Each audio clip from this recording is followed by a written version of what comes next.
Bonjour, je me présente Kevin Cuellier. Je suis coordinateur du projet de musique qui est Studio 21. Donc, merci bien pour l'invitation à présenter le projet aujourd'hui.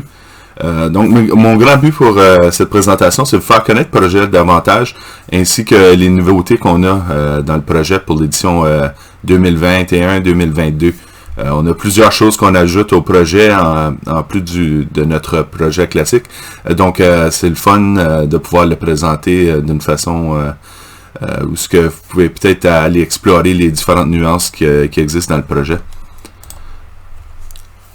Donc, eStudio 21, c'est quoi au juste? Donc, c'est un projet à l'art numérique qui favorise la créativité et l'épanouissement de nos élèves dans le domaine des arts, avec une emphase plus particulière dans la musique.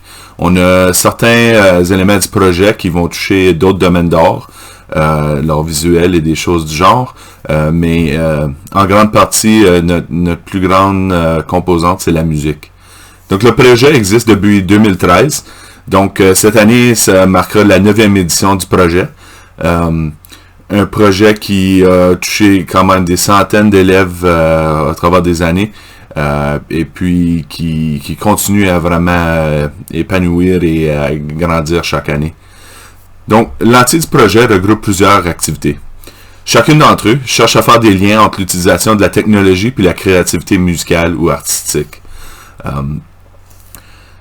C'est quelque chose surtout avec la pandémie, qu'on remarque l'utilisation de la technologie dans les différents domaines en éducation, c'est quelque chose quand même très important.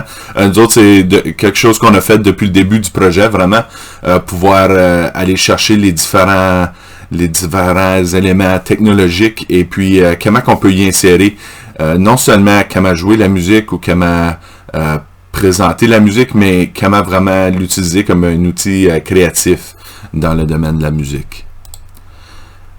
Donc, notre projet, la grande composante du projet, vraiment, c'est créer une chanson qui est faite entièrement par les élèves. Ça, c'est notre plus gros élément de notre projet. Donc, on lance le défi aux élèves de créer une chanson puis de collaborer avec plusieurs autres élèves qui partagent leur passion de la musique, soit dans les 4 coins de la province. Donc, ces élèves participent au projet à distance. Ils se connaissent pas, ils ne se voient pas, mais ils travaillent tous sur un même but, qui est la création d'une chanson. À noter, ceci est seulement un élément du projet. C'est notre grande composante qui se passe au 2e semestre, qui a plusieurs différents volets que je vais pouvoir vous présenter sous peu. Ceci tombe en 3 phases. La première phase du projet, c'est le lancement d'un concours de composition de paroles et de mélodies. C'est un des éléments qui est le plus populaire. Ici, on a des élèves qui ne sont pas musiciens, même qui participent parfois pour faire la composition de paroles. On a des classes de français au complet qui utilisent le projet et nos ateliers qu'on offre pour pouvoir vraiment donner le goût de faire la rédaction en français. Donc, c'est ici qu'un de nos artistes, dans le passé, on a eu Steph Paquette qui a fait un atelier sur la composition musicale. Ceci afin d'outiller les élèves davantage pour accomplir cette tâche. Par la suite, les élèves nous soumettent toutes leurs soumissions, puis on envoie ça à nos artistes professionnels qui vont vraiment voir toutes les pistes, les écouter, voir le texte et voir quelle vraiment qui devient notre piste gagnante. Voici la chanson qui a gagné l'année passée, donc quelque part d'autre de Chloé Brideau, avec tout qu'est-ce qui s'est passé avec la pandémie et puis l'enregistrement de la chanson. C'est devenu quelque chose quand même un peu compliqué, mais cette année, on espère de pouvoir vraiment élargir le projet d'une façon plus classique. Donc, la chanson gagnante devient notre chanson, notre piste fantôme qu'on appelle. C'est notre piste de base. Normalement, c'est une simple mélodie, soit sur la guitare, le piano, un instrument de genre, et la voix. Donc, on prend ça, qui est juste vraiment la coquille de la chanson, puis on bâtit par-dessus celle-là. C'est qu'arrive la deuxième phase du projet, qui est l'ajout des différents instruments. Pour cette étape, on lance une série de mini-concours bien structurés, un à la fois, où ce qu'on insère les différents instruments. C'est-à-dire qu'on commence avec notre piste fantôme de la dernière étape, et puis on ajoute progressivement les différents instruments. Donc, chaque instrument est accompagné d'un atelier offert par un de nos artistes professionnels. Donc, on a un percussionniste qui va offrir un atelier aux élèves en ligne, en plus de plusieurs autres ressources. Bassiste, un guitariste. Tous ces concours-là se font un à la fois. Donc, on se concentre sur un instrument à la fois. Commençant avec la percussion. Donc, tous les percussionnistes vont ajouter leur piste à la chanson. On lance un concours, on choisit la piste qui s'insère le mieux à la chanson, et puis on l'ajoute. C'est important à noter que c'est pas la qualité de l'enregistrement qu'on juge, mais bel et bien la qualité de la composition. Donc, qu'est-ce qui pourrait faire mieux dans la chanson? Qu'est-ce qui embellit la chanson ou qui s'ajoute le mieux dans notre chanson? La sélection des gagnants est faite par nos artistes professionnels. Donc, on garde ça quand même très positif pour les élèves. Les élèves ont la chance d'avoir du feedback de ces artistes-là également. Comme que je mentionne, on a des artistes professionnels qui offrent des ateliers dans le projet. Ces ateliers-là se passent classiquement dans le passé, on le faisait en présentiel dans une école, et puis on faisait la diffusion par Facebook et YouTube. Dépendant de tout ce qui se passe avec la pandémie, bien sûr, ça donne bien qu'on peut le faire en ligne uniquement. Les élèves peuvent participer dans le clavardage, envoyer des questions en avance ou envoyer les questions même après par si sur YouTube ils envoient des questions dans les commentaires, les artistes ont la chance de vraiment pouvoir répondre à les questions des élèves directement.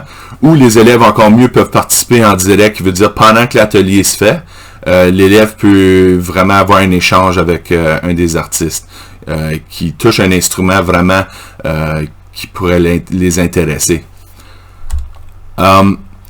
Donc, la rétroaction puis l'expérience offerte par ces artistes-ci aux élèves, c'est quelque chose quand même inoubliable et qui peut grandement les aider dans leur cheminement dans le domaine de la musique.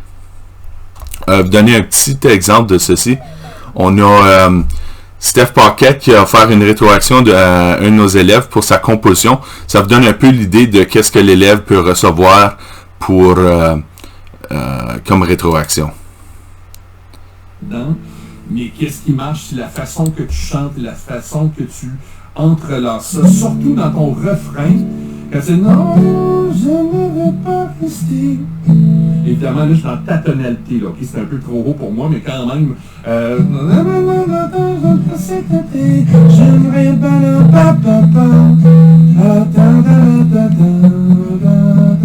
c'est une très belle surprise, ça. À place de. Tu chantes, tu laisses une respiration, tu chantes, puis après ça, tu sautes tout de suite avec j'aimerais danser dans le monde, dans une autre vie ce soir. Super belle surprise. Je n'ajouterai une autre. Okay? Ça, c'est juste moi. Côté là, on est côté composition. Okay? Dès le début, je ne ferais même pas l'intro que tu fais. Moi, j'enlèverais ça, je resterais juste sur la G, ou puisque c'est capo 2, c'est la A. Donc, je resterais juste sur. Allons faire un bout à Toronto. Okay? Pas besoin de faire tous les autres accords, tout ça. Boum. Juste ben mollo, back. Et quand t'as... Donc, comme vous pouvez voir, l'élève reçoit une rétroaction quand même bien détaillée de la piste que les autres ont faite. C'est quelque chose qui est... c'est une chose d'attendre de ton prof de musique ou bien ton enseignant de français que peut-être ça serait le fun de changer ça. Mais quand ça vient vraiment de quelqu'un dans le domaine, c'est quelque chose de très puissant. Arrive à ton premier refrain. Qui nous arrive à la dernière phase du projet. Donc maintenant, on a notre piste fantôme qui est enregistrée. On a tous les instruments d'ajouter. On a la sélection de la guitare, le piano, la basse. Et qu'est-ce qu'on fait pour la dernière étape du projet? C'est l'enregistrement final de la chanson. Donc, bien sûr que celle-ci, c'est on peut pas faire l'enregistrement professionnel de tous les élèves qui ont participé au projet. mais les élèves tout au long du projet avant cette étape-ci participent dans une panoplie d'ateliers et de composantes. Mais ici, c'est où ce qu'on prend les élèves qui ont remporté les pistes et puis on les amène en studio professionnel afin de faire l'enregistrement final de la chanson. C'est ici que les élèves, dans le passé, on s'est rendu à Raven Street Studios à Ottawa pour faire l'enregistrement. Raven Street est une école pour les ingénieurs de musique et ça donne vraiment à l'élève une chance de voir le plein processus de qu'est-ce qui se passe dans la chanson qu'il écoute sur Spotify, vraiment voir toutes les étapes qui sont insérées pour faire l'enregistrement d'une chanson. Donc on peut voir ici que les élèves participent non seulement dans la performance de la musique, mais ils deviennent une composante d'ingénieur dans la chanson. Donc ils peuvent écouter vraiment, voici comment que ça sonne l'enregistrement brut, voici qui c'est qu'on y ajoute pour faire vraiment un enregistrement de qualité. Donc qu'est-ce qu'un compresseur va faire à la voix, ou est-ce qu'on ajoute la basse, voici comment qu'on branche la basse pour faire l'insertion dans la chanson, voici comment qu'on va mettre les microphones alentour du set de batterie afin de pouvoir vraiment capter tous les différents sons. On a également un artiste professionnel et un ingénieur, notre producteur vraiment, qui est venu avec nous autres les années passées, Sean Sasniok, qui est un percussionniste exceptionnel, en plus d'un ingénieur de musique qui appartient à son propre studio de musique. Il vient avec nous autres, puis vraiment il guide les élèves dans le plein processus de l'enregistrement d'une chanson.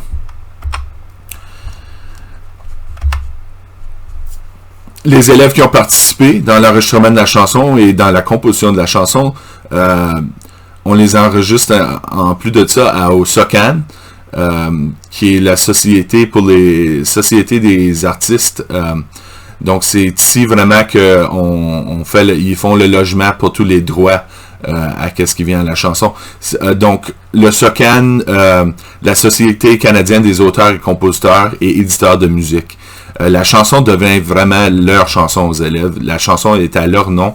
Vraiment, c'est quelque chose qui peuvent y retourner par la suite. On a des élèves de 2013-2014 qui ont encore leur nom rattaché à une chanson dans le SOCAN.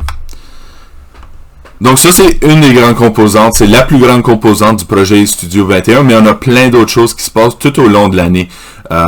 Commençant dans quelques semaines, on va avoir nos balados, donc des podcasts à chaque semaine qui insèrent des différents clips avec nos artistes, les artistes qui ont travaillé avec nous, en plus de toutes sortes d'autres ressources et des choses qui pourraient vraiment intéresser les élèves.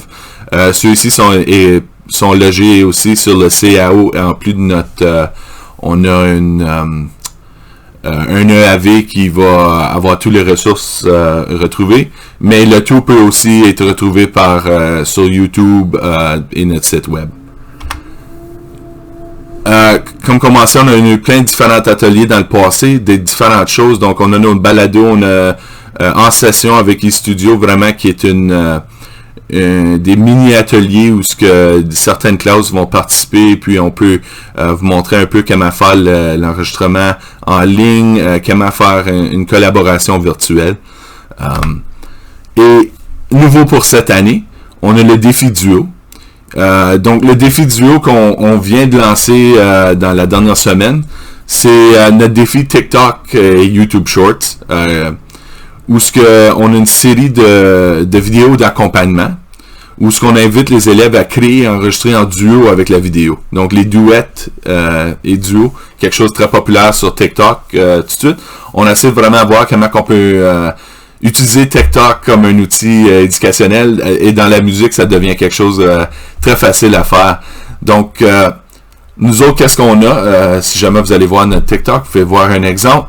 On a juste une simple piste, c'est 1 minute de chanson, juste une guitare qui joue pour commencer, très simple, et on invite les élèves à vraiment faire une mini-composition sur celle-là et l'envoyer en duo. Il y a des prix de participation puis de tirage pour les élèves qui participent.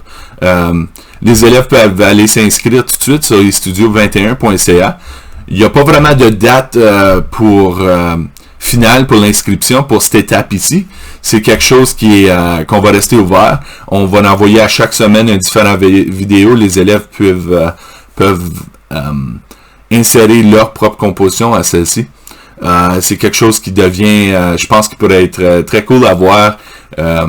Comment que les élèves vont utiliser soit TikTok, YouTube Shorts ou même Facebook, Instagram. Ils peuvent utiliser n'importe quelle des plateformes de leur choix pour y participer. Donc, ça va être le fun de voir vraiment le plein processus créatif des élèves en utilisant une de leurs ressources les plus connues. On sait bien que TikTok est devenu probablement la chose la plus populaire avec nos élèves. C'est pas quelque chose qu'on va pouvoir éliminer, même si on sait qu'il y a des problèmes avec ça. Pourquoi pas l'utiliser d'un côté positif? Et c'est tout pour la présentation. Donc, vraiment, pour tout autre détail et toute autre chose qui pourrait être rattaché à eStudio 21. Si vous avez des questions, n'importe quoi, n'hésitez pas, vous pouvez aller sur estudio21.ca. Tous nos contacts et ces choses-là peuvent être retrouvés sur notre site web, en plus de Facebook, Twitter, Instagram, TikTok, tous les médias sociaux. Ça va vous faire un plaisir de répondre à vos questions. Donc, merci beaucoup.